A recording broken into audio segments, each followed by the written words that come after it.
1:38 വിമാനം പറന്നുയരുന്നു. 1:39 കൃത്യം 1 മിനിറ്റ് കഴിയുമ്പോൾ ഒരു അപായ സൂചന ലഭിക്കുകയാണ്. ATCക്ക് വിമാനത്തിൽ നിന്ന് അപായ സൂചന കിട്ടിയിരുന്നു. തിരികെ ബന്ധപ്പെടുന്ന ഘട്ടത്തിൽ പക്ഷേ മറുപടിയൊന്നും കിട്ടുന്നില്ല. 1:40 കൃത്യം 2 മിനിറ്റിന് ശേഷം ഈ ആകാശ ദുരന്തം ഉണ്ടാവുകയായിരുന്നു. വിമാനം ഒരു തീഗോളമായി മാറുകയായിരുന്നു. പ്രേക്ഷകർ ഇപ്പോൾ കാണുന്നത് പുതിയ ദൃശ്യങ്ങളാണ്. വിമാനത്താവളത്തിൽ നിന്ന് വിമാനം പറന്നുയർന്ന ഉടനെ വിമാനം ഒരു വലിയ തീഗോളമായി മാറുന്നതിൻ്റെ വലിയ ഞെട്ടലുണ്ടാക്കുന്ന, വലിയ നടുക്കമുണ്ടാക്കുന്ന, വല്ലാതെ അസ്വസ്ഥപ്പെടുത്തുന്ന ദൃശ്യങ്ങളാണത്. വിജയ് രൂപാനി അടക്കം, മുൻ മുഖ്യമന്ത്രി വിജയ് രൂപാനി അടക്കം ആ വിമാനത്തിൽ ഉണ്ടായിരുന്നു എന്ന തരത്തിൽ വിവരങ്ങൾ പുറത്തു വരുന്നു. അത് ഔദ്യോഗികമായി സ്ഥിരീകരിക്കപ്പെടേണ്ടതാണ്. ചില ദേശീയ മാധ്യമങ്ങളൊക്കെ അത്തരത്തിൽ യാത്രക്കാരുടെ വിവരങ്ങൾ പരിശോധിച്ചതിന് ശേഷം, ലിസ്റ്റുകൾ പരിശോധിച്ചതിന് ശേഷം അത്തരത്തിലുള്ള വിവരങ്ങൾ നൽകുന്നുണ്ട്.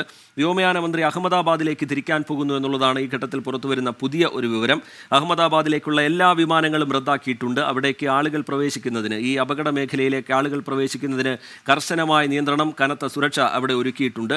അപകടം സാങ്കേതിക തകരാറിനെ തുടർന്നാണ് എന്ന തരത്തിലാണ് വിവരങ്ങൾ ഈ ഘട്ടത്തിൽ പുറത്തു വരുന്നത്. അതും ഔദ്യോഗികമായി ഇനി സ്ഥിരീകരിക്കപ്പെടേണ്ടതാണ്.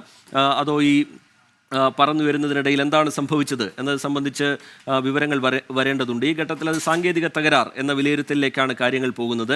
ലണ്ടനിലെ ഗാറ്റ്വിക്കിലേക്കാണ് വിമാനം പറന്നുയർന്നത്. പക്ഷേ യാത്ര തുടങ്ങി ഉടൻ തന്നെ അതൊരു വലിയ ദുരന്തമായി മാറുകയായിരുന്നു. പ്രേക്ഷകർക്ക് ദൃശ്യങ്ങളിൽ കാണാം. വിമാനം തകർന്നു വീഴുന്ന ദൃശ്യമാണെന്ന്. മറ്റൊന്ന് അവിടെ രക്ഷാപ്രവർത്തനം നടക്കുന്നതാണ്. സാധ്യമായ എല്ലാ സംവിധാനങ്ങളും ഉപയോഗപ്പെടുത്തിക്കൊണ്ടാണ് രക്ഷാപ്രവർത്തനം നടക്കുന്നത്. ജനവാസ മേഖലയോട് ചേർന്നുള്ള പ്രദേശമാണ്. അവിടെയുള്ള ആളുകൾക്കോ കെട്ടിടങ്ങൾക്കോ എന്തെങ്കിലും സംഭവിച്ചിട്ടുണ്ടോ എന്നത് സംബന്ധിച്ചുള്ള വിവരമൊന്നും നമുക്ക് ഈ ഘട്ടത്തിൽ ലഭ്യമായിട്ടില്ല. വിമാനത്താവളത്തോട് ചേർന്ന് തന്നെ ആയതിനാൽ വിമാനത്താവളത്തിൽ സ്വാഭാവികമായി ഉണ്ടാകുന്ന ചില തയ്യാറെടുപ്പുകളും സുരക്ഷാ സംവിധാനങ്ങളൊക്കെയുണ്ട്. അതൊക്കെ വളരെ പെട്ടെന്ന് തന്നെ ഈ അപകടം നടന്ന സ്ഥലത്തേക്ക് തിരിച്ചിട്ടുണ്ട്. പോലീസിൻ്റെ സംവിധാനങ്ങൾ, ഇപ്പോൾ NDRFൻ്റെ സംഘം കൂടി അവിടേക്ക് എത്തിയിട്ടുണ്ട്. അങ്ങനെ സാധ്യമായ എല്ലാ സംവിധാനങ്ങളും ഉപയോഗപ്പെടുത്തിക്കൊണ്ട് രക്ഷാപ്രവർത്തനം നടക്കുകയാണ്. പരിക്കേറ്റവരെ ആശുപത്രിയിലേക്ക് മാറ്റുന്നുണ്ട്. എത്ര പേർക്ക് ജീവൻ നഷ്ടമായി, എത്ര പേർക്ക് ഏത് തരത്തിൽ പരിക്കേറ്റു എന്നത് സംബന്ധിച്ചുള്ള വിവരങ്ങളൊന്നും ഈ ഘട്ടത്തിൽ ഔദ്യോഗികമായി പുറത്തു വരുന്നില്ല. അച്യുതൻ കൂടി വിവരങ്ങളുമായി ചേരുകയാണ് ഡൽഹിയിൽ നിന്ന്. അച്യുതൻ, പുതിയ വിവരങ്ങൾ എങ്ങനെയാണ് അച്യുതൻ?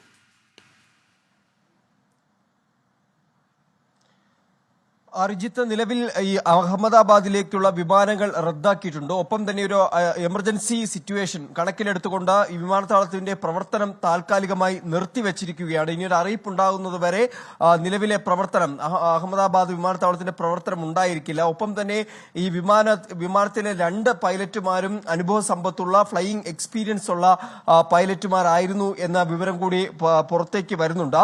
ഈ അപകടത്തിന് തൊട്ട് മുൻപ് തന്നെ കൃത്യമായി വിവരം, ഇത്തരത്തിലുള്ള ഒരു അപായ സൂചന അത് ATCക്ക് നൽകി. പക്ഷേ തൊട്ടടുത്ത സെക്കൻഡിൽ ATC ഈ വിമാനവുമായി ബന്ധപ്പെടാൻ ശ്രമിച്ചെങ്കിലും ഒരു തരത്തിലുള്ള വിവരവും ലഭിച്ചിരുന്നില്ല. സ്വാഭാവികമായും വിമാനം ഏതെങ്കിലും ഒരു പ്രതിസന്ധിയിലേക്ക് എത്തിക്കഴിഞ്ഞാൽ, ഈ ടർബുലൻസ് പോലുള്ള സാഹചര്യങ്ങളിലേക്ക് എത്തുമ്പോൾ പോലും അത് ATC കൃത്യമായി അറിയിക്കും.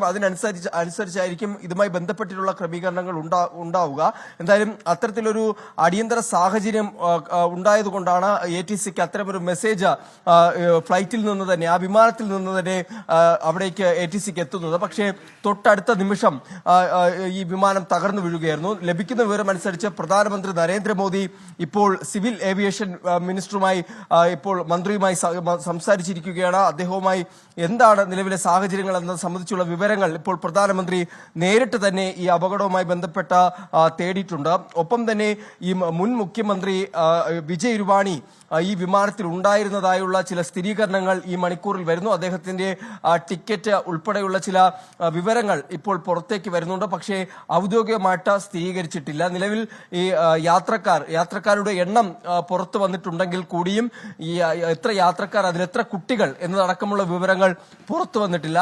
ലഭിക്കുന്ന വിവരമനുസരിച്ച് ഈ വിമാനത്തിൽ കുട്ടികളും ഉണ്ടായിരുന്നു എന്നതാണ്.